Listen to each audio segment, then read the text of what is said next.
সান ফ্রান্সিসকোর বিখ্যাত আলকাট্রাজ কারাগার আবারও শিরোনামে এসেছে। সম্প্রতি মার্কিন প্রেসিডেন্ট ডোনাল্ড ট্রাম্প এই ঐতিহাসিক কারাগারটি পুনরায় চালু করার নির্দেশ দিয়েছেন। তার মতে আলকাট্রাজ হবে আইন ও শৃঙ্খলার প্রতীক এবং এটি হবে দেশের সবচেয়ে বিপজ্জনক অপরাধীদের জন্য একটি আধুনিক ও বর্ধিত নিরাপত্তা কেন্দ্র। তবে প্রশ্ন হলো, এমন কি বিশেষত্ব রয়েছে যার জন্য ৬২ বছর পর আবারও চালু করা হচ্ছে এই কারাগার, আর কেনই বা এতদিন বন্ধ করে রাখা হয়েছিল?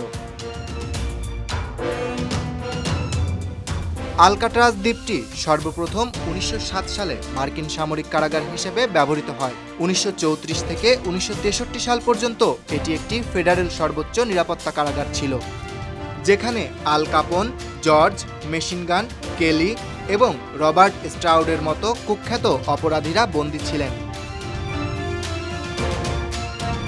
কারাগারটি তার কঠোর নিরাপত্তা এবং পালানোর অসম্ভবতার জন্য বিখ্যাত ছিল। ২৯ বছরের কার্যকরী সময়ে এখান থেকে পরপর ১৪ বার পালানোর চেষ্টা করেন ৩৬ জন বন্দী, কিন্তু দুর্ভাগ্যবশত তাদের মধ্যে ২৩ জন ধরা পড়েন। গুলিতে নিহত হন ৬ জন, ২ জন সমুদ্রে ডুবে মারা যান, বাকি ৫ জন নিখোঁজ হন। ধারণা করা হয় তারাও ডুবে গেছেন।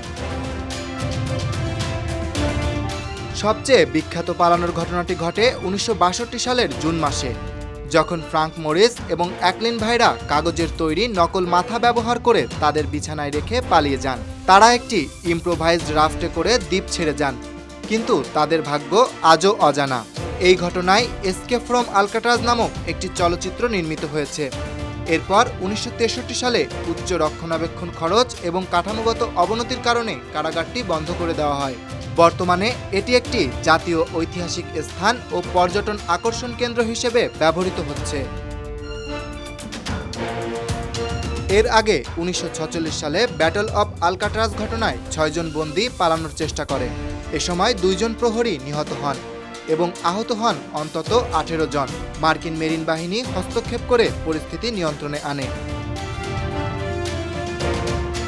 প্রেসিডেন্ট ট্রাম্পের ঘোষণায় বলা হয়েছে যে আলকাট্রাজকে আধুনিকায়ন ও সম্প্রসারণ করে দেশের সবচেয়ে সহিংস ও বিপজ্জনক অপরাধীদের জন্য একটি সর্বোচ্চ নিরাপত্তার কারাগারে রূপান্তর করা হবে।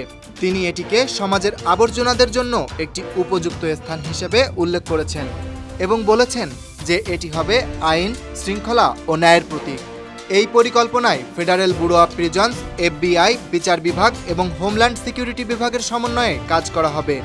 তবে এই সিদ্ধান্ত সমালোচনার মুখে পড়েছে, কারণ আলকাট্রাজ বর্তমানে একটি জাতীয় উদ্যান ও পর্যটন কেন্দ্র হিসেবে ব্যবহৃত হচ্ছে। হাউস স্পিকার ন্যান্সি পেলোসি এই পরিকল্পনাকে বাস্তবসম্মত নয় বলে অভিহিত করেছেন। আলকাট্রাজ কারাগার মার্কিন ইতিহাসে এক গুরুত্বপূর্ণ ও বিতর্কিত স্থান। এর পুনরায় চালু হওয়ার পরিকল্পনা আইন ও শৃঙ্খলার প্রতীক হিসেবে উত্থাপিত হলেও এটি ঐতিহাসিক সংরক্ষণ, পর্যটন এবং মানবাধিকার ইস্যুতে নতুন বিতর্কের সৃষ্টি করতে পারে বলে মনে করছেন সংশ্লিষ্টরা। Dhaka express desk report.